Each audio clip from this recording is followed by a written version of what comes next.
집주인이 되는 거요, 생각보다 훨씬 복잡한 일이죠.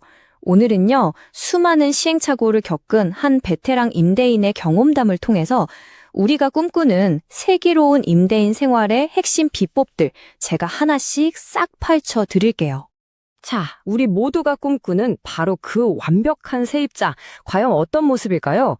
월세 한 번 안 밀리고 집을 내 집처럼 아껴주고 그리고 무엇보다 조용한 세입자. 이 모든 걸 갖춘 사람 도대체 어떻게 찾을 수 있을까요? 이 경험 많은 집주인의 대답은요, 의외로 간단합니다. 최고의 세입자는 계약 기간 동안 연락 한 번 없는 세입자다. 결국 임대사업의 최종 목표는 아무 일도 일어나지 않는 것, 바로 그 평온함에 있다는 뜻이겠죠? 그럼 그렇게 연락 없는 세입자를 만나려면 어떻게 해야 할까요? 첫 번째 규칙이 바로 여기서 시작됩니다. 내가 원하는 이상적인 세입자의 모습을 구체적으로 그려보는 것. 이게 모든 것의 출발점이에요. 이 저자의 다년간 경험에 따르면 특히 두 그룹이 아주 이상적이었다고 합니다. 바로 신혼부부하고 노부부인데요.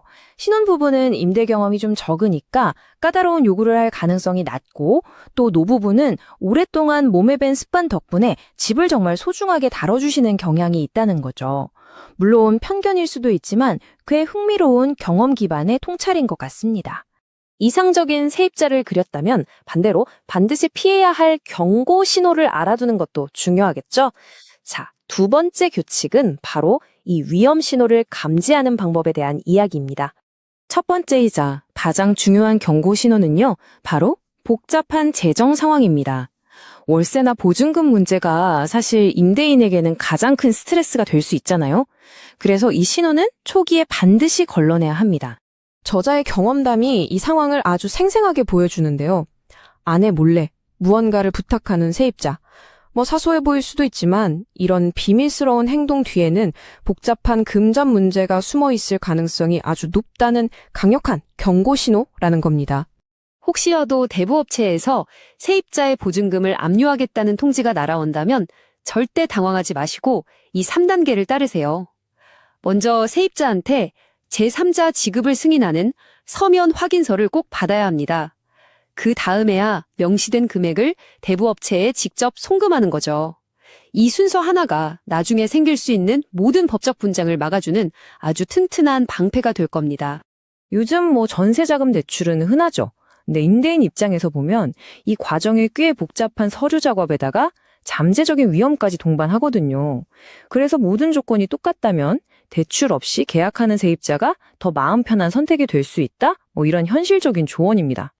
자, 세입자의 재정 상태를 확인했다면 이제는 임대인 자신의 재정 실물을 점검할 차례입니다. 세 번째 규칙은요, 바로 이 큰 돈이 오가는 과정에서 실수를 막아주는 디테일한 기술에 관한 거예요. 1억 원, 어쩌면 그 이상일 수도 있죠. 이렇게 큰 금액의 전세 보증금이 오갈 때 우리는 아주 사소하지만 정말 치명적인 실수를 할 수가 있습니다. 바로 이 문제입니다. 계약 만기일에 보증금을 돌려줘야 하는데 이체 한도에 떡 걸려서 돈을 못 보내는 상황. 상상만 해도 아찔하죠. 정말 간단한 확인인데 이걸 놓치면 계약 당일의 신뢰를 잃고 큰 곤란을 겪을 수 있어요. 미리미리 확인하는 습관 정말 중요합니다. 때로는 좋은 세입자를 잡기 위해서 임대인이 좀 양보해야 할 때도 있습니다. 대표적인 게 바로 이 전세권 설정에 동의해 주는 건데요. 이게 뭐냐면 세입자의 보증금을 등기부등본에 직접 기록해서 아주 강력하게 보호해 주는 장치거든요.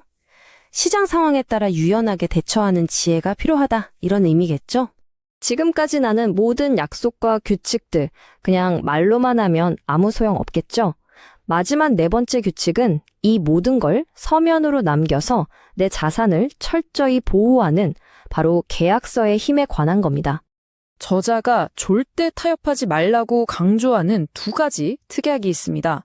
바로 반려동물 금지와 실내 흡연 금지.